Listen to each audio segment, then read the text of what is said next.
lost. And I wanted to take ask you to talk about a section of your book, Requiem for the American Dream, where you talk about this famous Powell memorandum that Justice Powell sent to the Chamber of Commerce and to others, major business groups in 1971, where he said that business is losing control over the society and that something has to be done to counter these forces. Now, this is a Supreme Court justice issuing something like this. Could you talk about this effort by the business community, basically, to beat back the movement of the 60s? Actually, he was appointed Supreme Court Justice a little bit after that. He was then a corporate lawyer, I think, working for tobacco firms or something. And he wrote an interesting memorandum. It went to the American Chamber of Commerce. It was supposed to be an internal memorandum, basically, to the business community. It leaked, and as things usually do, and it's quite interesting. He didn't actually say that business is losing control. What he said is business is being beaten down by the massive forces of the left, which have taken over everything. He even mentioned the devils who are leading the campaign, Ralph Nader with his consumer safety efforts, Herbert Marcuse, who's mobilizing the students to carry out a revolution, and they've taken over the media, they've taken over the universities, they're practically in control of the whole country, and meanwhile the poor, embattled business community can barely survive under this incredible assault.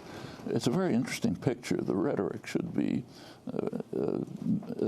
pay attention to the rhetoric. It's kind of like a spoiled 3-year-old who expects to have everything, and somebody takes a piece of candy away from him, they have a tantrum, the world's ending.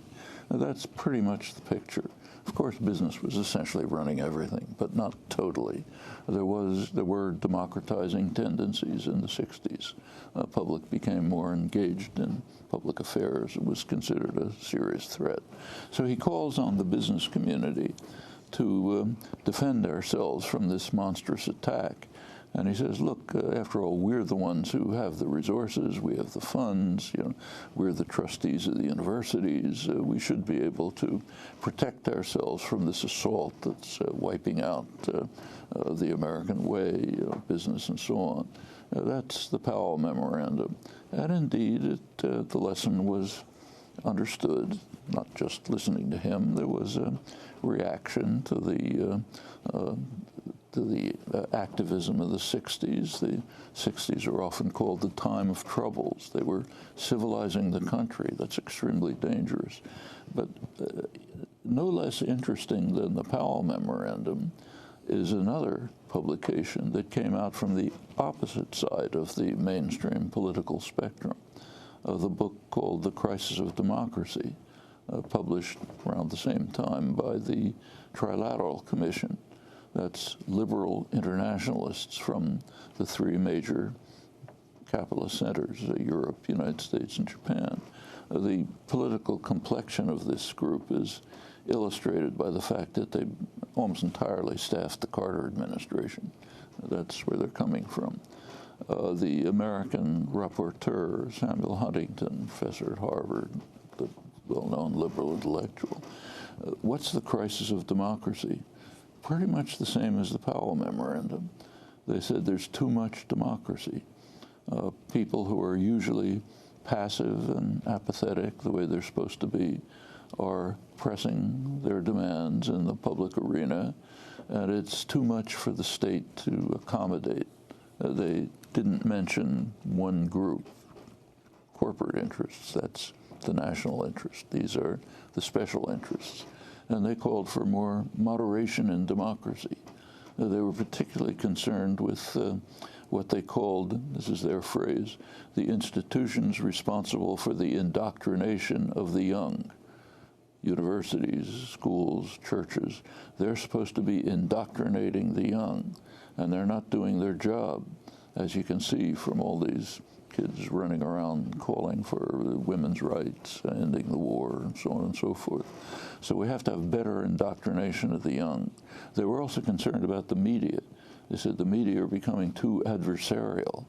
if you look at what was happening, that's about as much of a joke as Powell. And they said if the media don't control themselves and discipline themselves, maybe the state will have to move in and do something about it. This is the liberals. This is the liberal end of the spectrum. You take these two publications side by side. They differ rhetorically. The Powell memorandum is literally a tantrum. The Crisis of Democracies, big words, moderate, intellectuals and so on. But the message is not that very different. It's saying the democracy is simply a threat. The population has to be restored to passivity. Then everything will be fine. In fact, Huntington, the American rapporteur, says kind of nostalgically that Truman had been able to run the country with the cooperation of a few corporate executives and Wall Street lawyers. That was the good old days when democracy was functioning. You didn't have all these demands and so on. And remember, this is the liberal end of the spectrum. Then you get the Powell memorandum, which is the harsher end, and rhetorically, literally, kind of like a tantrum.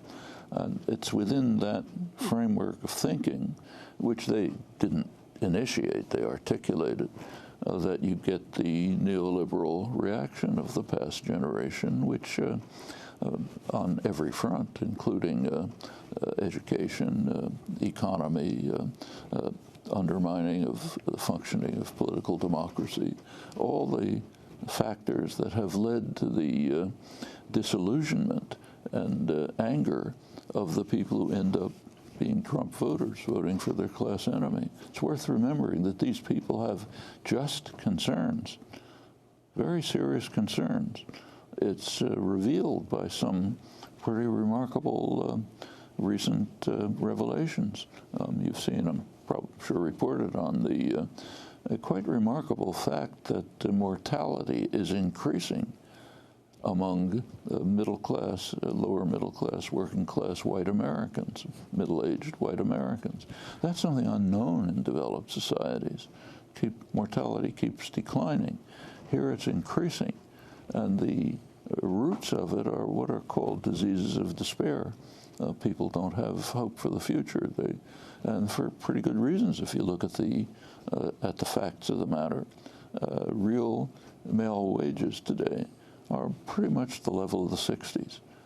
In 2007, at the time when there was a good deal of euphoria about the economy, how wonderful it's doing, great moderation and so on, economists praising Alan Greenspan as the greatest figure since Moses or something, St. Alan he was called.